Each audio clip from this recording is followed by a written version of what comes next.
qui s'enfuit à bord de puissants scooters après avoir fait main basse sur 80 millions d'euros de bijoux. Révélation sur l'un des principaux personnages au cœur du casse du siècle. 19 octobre, il est 9h39. Les 4 membres présumés du commando démarrent en trombe. Alertés par les vigiles, une voiture de police se lance à leur trousse. Très vite, les scooters vont la semer.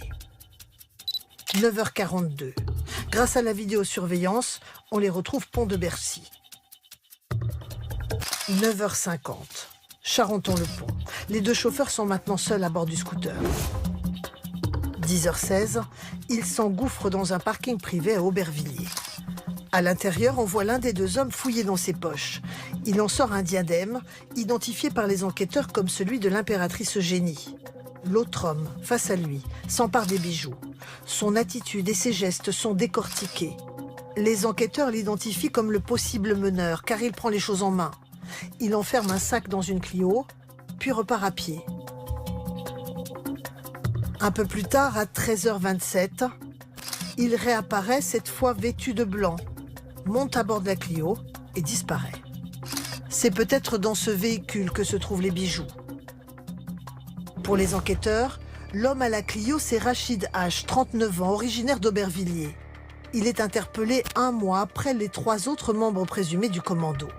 Il reconnaît bien avoir pris sa Clio dans le parking loué par sa mère, mais avant, ça n'était pas lui. Vers 10h, dit-il, il a prêté son trousseau de clés à des connaissances du quartier.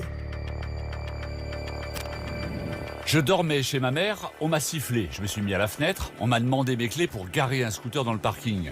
J'ai jeté les clés, j'ai demandé de les remettre dans la boîte aux lettres et je suis retourné dormir. Il conteste avoir fait partie des auteurs du cambriolage du Louvre. Avant de l'interpeller, les enquêteurs l'avaient placé sur écoute. Pris d'un mauvais pressentiment, Rachid H, au téléphone avec sa sœur, cherchait à trouver 15 000 € dans le cas où il devait payer un avocat. On demandera à toute la famille. Quand tout le monde sera sorti, t'inquiète pas, chacun aura sa part et t'auras bien plus que 15 000. Rachid H est-il le cerveau de ce casse? Certains suspects sont partiellement passés aux aveux, mais pour l'avocate de l'un d'eux, il y a probablement un commanditaire. On retrouve de plus en plus ça dans tous les dossiers de la criminalité, dans les dossiers de trafic de stupéfiants, où on a les commanditaires à Dubaï, dans les Émirats, avec les petits jeunes qui vont dealer, vendre, se charger d'ego fast, et où en réalité les gros sont très loin aux manettes, ne prennent pas les risques, mais encaissent l'argent. Plus de 4 mois après le casse du Louvre, les bijoux de la couronne sont toujours introuvables.